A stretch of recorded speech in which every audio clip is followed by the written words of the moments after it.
카카오 김범수 창업자가 다른 경쟁자가 SM을 인수하지 못하게 하려고 주가를 일부러 띄운 혐의로 금감원 조사를 받고 있습니다.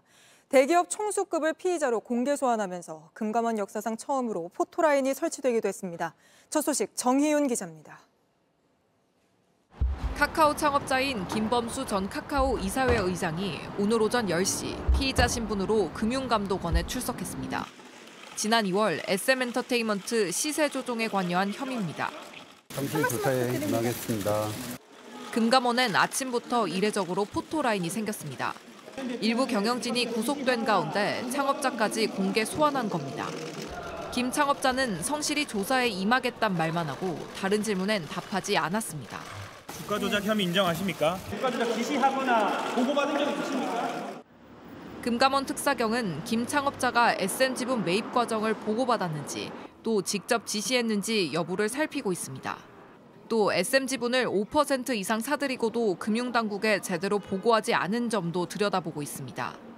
카카오는 당시 하이브와의 경쟁에서 이기기 위해 2,400억 원을 들여 SM 주가를 의도적으로 끌어올렸다는 의혹을 받고 있습니다. 이에 대해 카카오 측은 시세 조종을 한 사실이 없고 김 창업자도 관여하지 않았다고 혐의를 부인하고 있습니다. JTBC 정희윤입니다. 시청자 여러분, JTBC 뉴스룸을 시작하겠습니다. 카카오 김범수 창업자가 다른 경쟁자가 SM을 인수하지 못하게 하려고 주가를 일부러 띄운 혐의로 금감원 조사를 받고 있습니다. 대기업 총수급을 피의자로 공개 소환하면서 금감원 역사상 처음으로 포토라인이 설치되기도 했습니다. 첫 소식 정희윤 기자입니다. 카카오 창업자인 김범수 전 카카오 이사회 의장이 오늘 오전 10시 피의자 신분으로 금융감독원에 출석했습니다. 지난 2월 SM엔터테인먼트 시세 조종에 관여한 혐의입니다. 잠시 조사에 임하겠습니다. 금감원엔 아침부터 이례적으로 포토라인이 생겼습니다. 일부 경영진이 구속된 가운데 창업자까지 공개 소환한 겁니다. 김 창업자는 성실히 조사에 임하겠다는 말만 하고 다른 질문엔 답하지 않았습니다. 주가 조작 혐의 인정하십니까? 주가 조작 지시하거나 보고받은 적이 있습니까? 금감원 특사경은 김 창업자가 SM 지분 매입 과정을 보고받았는지 또 직접 지시했는지 여부를 살피고 있습니다. 또 SM 지분을 5% 이상 사들이고도 금융당국에 제대로 보고하지 않은 점도 들여다보고 있습니다. 카카오는 당시 하이브와의 경쟁에서 이기기 위해 2,400억 원을 들여 SM 주가를 의도적으로 끌어올렸다는 의혹을 받고 있습니다. 이에 대해 카카오 측은 시세 조종을 한 사실이 없고 김 창업자도 관여하지 않았다고 혐의를 부인하고 있습니다. JTBC 정희윤입니다. 단식 후 입원 치료를 받던 이재명 민주당 대표가 35일 만에 당무에 복귀했습니다. 돌아와 처음 꺼낸 말은 무능한 내각 총사퇴하라는 것이었습니다.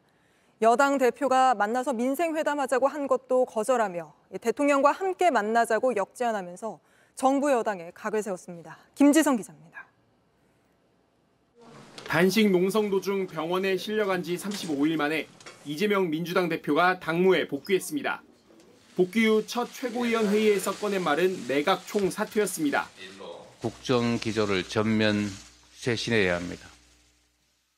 무능과 폭력적 행태의 표상이 되어버린 내각을 총사퇴시켜야 합니다. 김기현 국민의힘 대표가 제안한 민생회담에도 선을 그었습니다. 대신 윤석열 대통령을 포함한 여야정 3자 회담을 역제안했습니다. 경제 회복과 민생을 챙기기 위해서 여야정 대통령과 여당 대표 그리고 야당 대표 3자 회동을 제안하는 바입니다. 국민의힘은 여야 대표 양자 회담이 우선이란 입장이어서 대통령까지 참여하는 3자 회담엔 부정적입니다.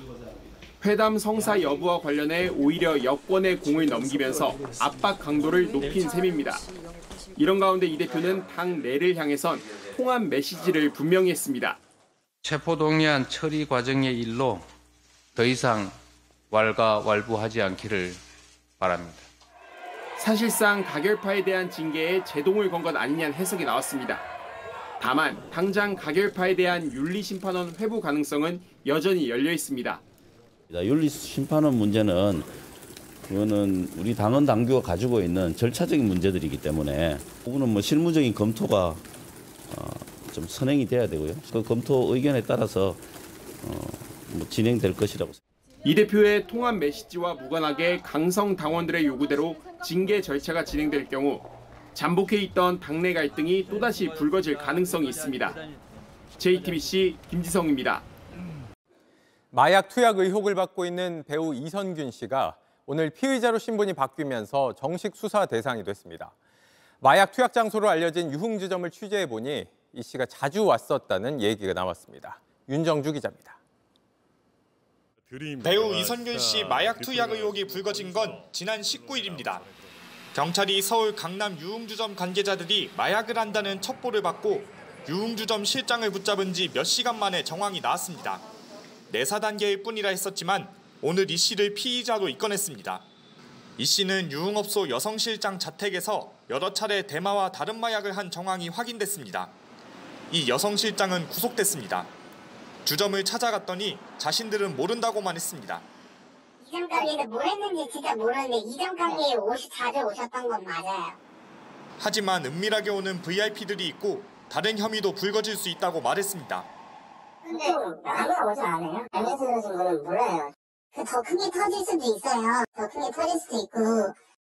경찰은 증거조사를 마치는 대로 이 씨를 불러 조사할 계획입니다. JTBC 윤정주입니다. 안녕하세요. 뉴스룸 앵커 한민용입니다. 오늘도 JTBC 뉴스룸을 시청해주신 여러분 고맙습니다. 오늘 저녁에도 뉴스의 현장에서 찾아뵙겠습니다.